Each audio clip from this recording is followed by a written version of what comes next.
My name is JT, and this is a story about how I built my homestead.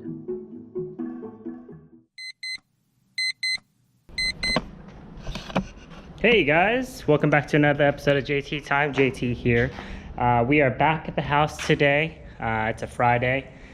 We got about a half day here, so I'm really only looking for maybe 3 to 4 hours of work here. I'm already sweating because I've been working since probably 6:30 over here.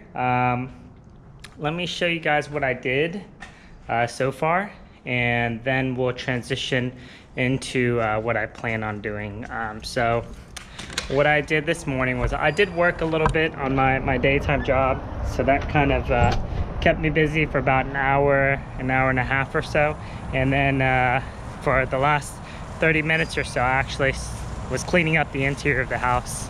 But let me show y'all what I did. We're looking at the pine tree that's in front of my yard right now. It's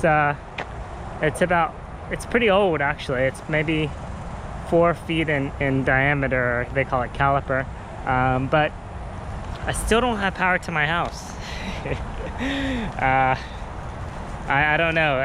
I feel like the energy provider here, who services the entire southeast area of Texas, just really doesn't want to give power to my house for some reason. You know, I don't know what they have against me. But the last time they came, they didn't even try to go into my gate or call me. They just said that there was tree limbs in the way for them to tie into the house. So what I mean by that is right there is kind of where I tie into the house. And if you follow that line over, it goes into that pole. And right now it's completely clear. That's because I cut all these tree limbs down pretty much. So I just removed any limb that could possibly be disputed as in the way. To be honest, I really feel like this is their responsibility, because that tree is more or less on the right-of-way of the city, so they should be the one cutting the tree back, and not I don't believe it falls on the homeowner. But you know, I didn't want to fight with them, and I just, you know, I'm just trying to get power to my house, so I went ahead and did it. So it's pretty clear now. It's a clear shot, which is really nice. There were some limbs here that were sticking out, so I went ahead and trimmed that up essentially, so it's all trimmed up and really nice and clean. And they have a straight shot now from that pole over there to this pole right here, all the way to my house pretty much. So I'm hoping that that does the trick. But right now I don't see any other limbs that could potentially be disputed as in the way, so let's, fingers crossed, hope that they come tomorrow. I have a big sign that has my number on it so they can call me to gain access into it. Plus I'll be at the house tomorrow as well, working on the house, at least for the morning half of it. We got exciting stuff happening tomorrow and today. We have insulation coming to the house. So I ordered some rock wool. Stuff's pretty expensive. I'll give you my review on whether I think that's worth it or not, or how easy it is to use. But yeah, it is pricier than fiberglass, which is kind of the typical thing to use for this stuff. The nice part about rock wool is that it's mold resistant, and my wife is very mold sensitive, which is one of the reasons why we went through all this shebang of building this house the way we did, is because she's very sensitive to that kind of stuff, and it's very toxic to her, and she gets very sick. So trying our best to make it a clean house. So what's on the list today? We are done with HVAC, like I said in the last episode, or maybe 2 episodes ago. So now we have to do the final framing inspection, which is what it's called. So I'll be calling in a final framing inspection. And what they're looking for is sealing of all our doors. So this should be sealed right here. And when I say sealing, is air sealing. You see how there's like a little bit of I don't know if you can see that little air gap right there, but that needs to be all sealed up right there. Pretty much any penetration. So like these right here, you can get airflow still, so I need to seal all this up. So I have spray foam in can form that I'm going to use to fill up all these gaps, essentially, around all the windows, and then penetrations. So up there where the pipes go through, power lines go through, sewer lines go through for vents, all of that needs to be sealed up. This little cavity right here needs to be sealed up. So that there's no communication between the outside and the inside of the house. So I'm gonna seal all that up, seal this up as well. These boxes right here around their perimeter, I'm gonna seal that up, and also seal where the electrical wires go through and the other sides too, just capturing all the holes essentially. Like that all needs to be sealed up. This needs to be sealed up right here. I am sealing up any of the penetrations in the middle. Also at the very base plate, you need to run a bead of caulking along that entire perimeter. So I got a lot of caulking. So I need to caulk up all those perimeters pretty much all the way around the house. And to do that, I need to clean. So today, what we're doing, instead of doing all that, if I get around to doing it, I will. But if for now, what I'm going to try to do is I want to clean up all of the floor of the house. So it's going to be a lot of sweeping, a lot of dust coming up, vacuuming, a lot of stuff. I still got the fire blocking to do, but you know what? It's not, in engineering terms, we call it critical path. It's not critical path. Like, it's not necessarily a requirement to remove those fire blockings to get all this, to get the final framing inspection. I am going to remove it, but as far as like actually going and doing it now, I'm not going to worry about it now. I'll do it later. Before we do sheetrock, I'll remove that, because once we do the final framing inspection, then the insulation that's coming tomorrow, I can go ahead and install that along all the exterior walls, which will be nice. And then I can do insulation inspection, which that one is just to confirm that I've had all my insulation put up against my walls, and I have the house ready to be sheetrocked. And then from that point forward, when I get that done and inspected, I can sheetrock the house. So I'm hoping, fingers crossed, to get sheetrock done by the end of September. Not end of September, end of August.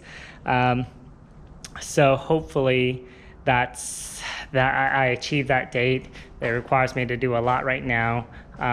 All of my penetrations here as well, like the insulation, the air coming into the house from the air conditioning and the exhaust, I need to seal around all that perimeter as well. I don't think that's actually required in code, but I'm gonna actually seal around those as well. I got the caulking already. I got like 3 boxes worth of caulking. It's so much. Top plate, how there's a double top plate right there, I need to caulk around that double plate. And then the little filler that's on top too, I need to caulk around that as well. The bottom plate,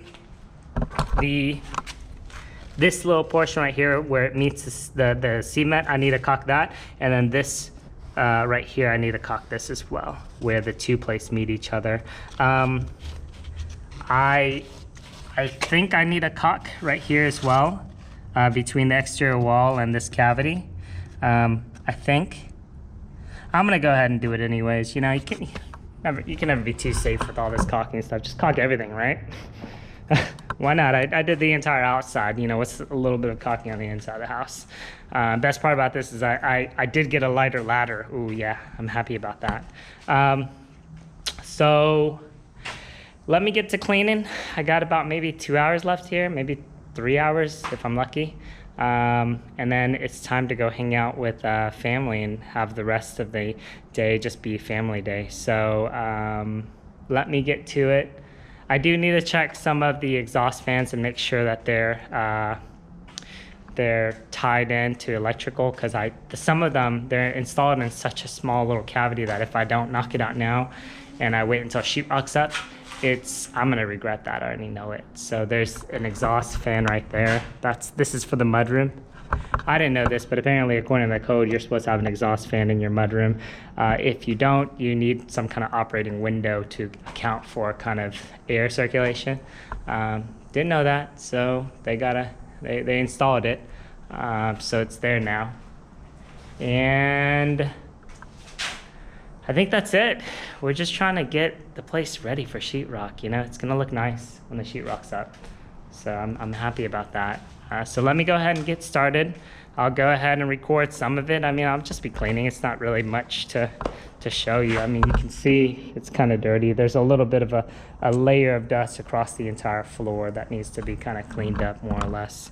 And this is something that I've been needing to do sooner or later anyways. So let me knock the floor off. I'll then bring in the vacuum and vacuum everything. I got to use my generator, so good thing I fixed that to run my vacuum. But I think that's pretty much it, guys. A little update from the garden. I can tell you a garden update. Here, hold on, before we stop. I like the fact that these doors are actually working now. It's really nice. So the honeydew is doing really well. We got one right there. We got this ginormous one right here. Man, that thing's a monster. I need to actually, I saw somewhere on YouTube that you can use pantyhose to hold these things up, because that vine is getting kind of scary there. There's two on the ground. Those really haven't grown very much in size, but they still haven't turned white yet. You're looking for a white/yellow color is kind of the general rule of thumb that they say. Also, there's a leaf that comes off right where the plant connects to the vine. If that leaf dies, it's supposed to tell you that it's getting ready to be done. There's another really big one right here as well, right here, and these are all green, right? So I mean, we got some good stuff. There's another one down here. Yeah, it's that same one right here. Man, that sucker is so big. And then we got a lot of little guys popping up here too, right? So I'm really excited about this. We'll see if we end up with a bunch of honeydew for us to enjoy. I love the taste of honeydew.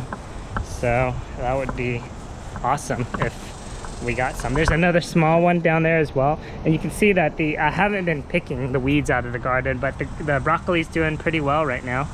It's growing. And then over here is where we had the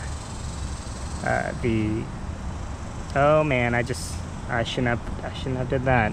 That pulled up the little sprout right there.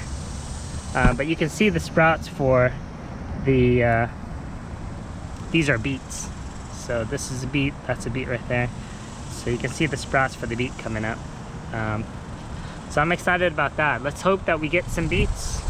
My wife and I, we have a bunch of tomato plants over at the rental house right now, so we might pick up some of the tomato plants over there and stick them over here and see if they survive or not. We got banana trees over here. There's asparagus right there. Banana trees right here. These guys are doing really, really well. I took these from my parents' house in Freeport, or further southeast Texas, closer to the beach. And then we eat some papaya at home, so we got papaya trees from seeds that came up. So we stuck the papaya trees all the way over here. So we got papaya trees here, papaya trees there. Those guys are really fast. Like, these came up from seeds this year and they're already that big. And I predict that next year we'll actually have fruit on those guys. So I'm really excited about that. And then we set up some more stuff for a little daughter to play with. That's the little play place. It's underneath shade now, and that's a little swing for her. You know, it's funny, this swing, it didn't come with any chains or anything like that, so we just kind of hooked up some chains. But you can see that the two cables that connect the swing they're different lengths. So as a result, the way the swings is not correct. So if you look here and you let it swing, you can see that, you know, even though they're both connected to the same object, it doesn't naturally swing. So that needs to be fixed. I'll have to fix that another day. But for now, it still works. She still likes it. So let me go ahead and get my broom, and I'll go ahead and start cleaning up inside, and I'll catch you guys in a little bit. All right, see y'all real soon. All right, guys, so here we are at the end of the video. Short episode today, just me babbling on pretty much. So feel free to skip this episode if you don't want it, but we're already close to the end, so it's okay. Anyways, so I cleaned up the floor. I didn't vacuum yet. I'll tell you kind of the trick that I did. I noticed that there was a lot of dust on the floor, and there probably still is a little bit of dust on the floor. But what I did was I took out my lawn tools, my blower essentially. It's a little handheld 2-cycle blower that I have. And essentially what I did was I just kind of started from one room and blew everything to the sides, pretty much the exterior walls, as much as I could. And after that, everything was collected towards the sides. I did one more blow, just on the floor, just to capture any kind of dust that settled. I could probably do another blow, to be honest, just to kind of clear out the floor even more, because there's less and less dust that settles over time as I blow it more towards the corners. But I tried my best not to blow too much in the sides, just so that it wouldn't fly up everywhere. I'm probably still tasting some of the dust right now, actually, in this place. But afterwards, I just kind of sweeped it up. So I went around with this little bucket and that little broom and dustpan, and just kind of picked up the large pieces and dust in general, and I just dumped it into the trash bin. I mean, there's still this leftover stuff up here. Oh, sorry about that, guys. I don't know what happened there. My GoPro decided to just shut off on me. Anyways, so I just kind of shoveled. I just picked up around all the edges, and primarily just picked all the large pieces that I really don't want to try to vacuum up. And next, what I'm going to do is I'm going to go through with the vacuum and vacuum everything up on these exterior walls and pretty much around the baseboards. Now it's just primarily dust and small pieces of wood trimmings or wood clippings, more or less, just from the trades cutting and drilling into the double top plate. So I really just need to go around and clean all that up.